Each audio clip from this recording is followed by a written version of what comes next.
Let's now go over the structure of a world-class resume.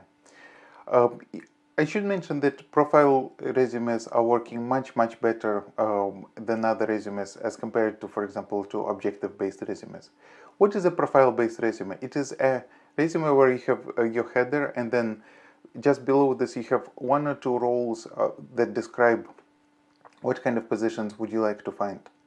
In contrast, objective has a long text of the objective that by reading it, busy people have to figure out what kind of roles are you looking for. But here in the profile-based position, they'll see one or two or perhaps even three industry standard position roles. So right away they can know much more clearer about what exactly you're looking for.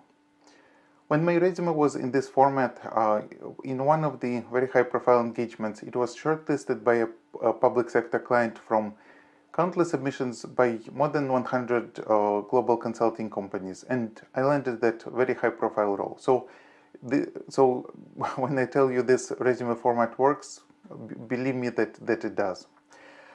So what are the modules and the structure within this resume? You start with the header. In the header you have your name, and then you have your telephone number and the email, and that's it. No address, because it is likely that you're not expecting drop-in visitors. In the profile or in the center, put in two of the position descriptions that you're looking to find. Then have a section with the professional profile. Within the professional profile, either list the bullets of the experience that you have, or group, or have some of the groups, and then below each group have different bullet points. So for example, for groups you may consider three to four different groups, but not more than that, because it will be difficult to read your resume. The structure of the bullet points is what and so what. So for example, you did this and this and this that led to these and these outcomes.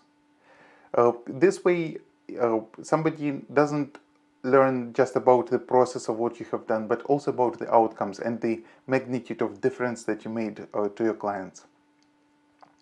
Then, within the professional experience section, use the action verbs.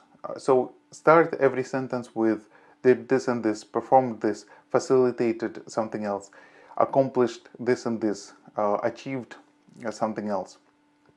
Also use bolding, and again, only one or two font faces across your entire resume, but not more than that. Do not describe the process, as I mentioned, but focus on the accomplishments and the experience. And in terms of the resume formatting, make sure that, again, that you are not using a gazillion of fonts, just one or two fonts, bold, perhaps italics, but no underline. And just to make sure that if you are looking for the remote positions, just mention perhaps the city and the province or the state in your header, but again, just don't mention your address, because every little bit of the redundant information is taking attention away. The resume itself and the roles should be in the reverse chronological order, meaning the most recent position on top, and then the older position below that, and so on. Months should be written in full, and then years should also be written in a 4-digit format.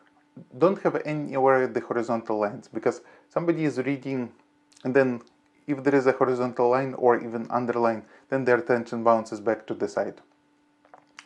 Also, my recommendation is to use conservative fonts such as Arial font, because recruiters and people and legal people got used to seeing it in contracts and in other business documentation, so that there is an inherent perception about this font face that it is formal and that you will be perceived as more professional.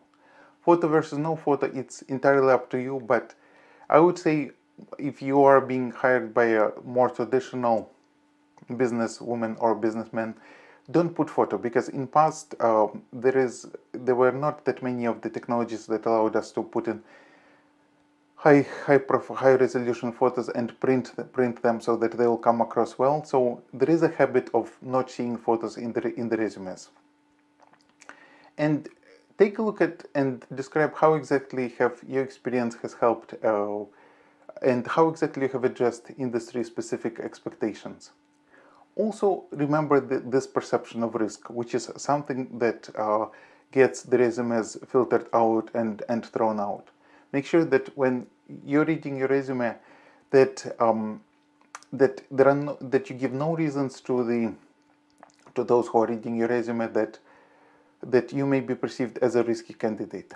Also, lastly, look at how your resume looks from the side. Stretch your hand, or even put your resume at the 2 meters in front of you, and just look visually how exactly it looks like.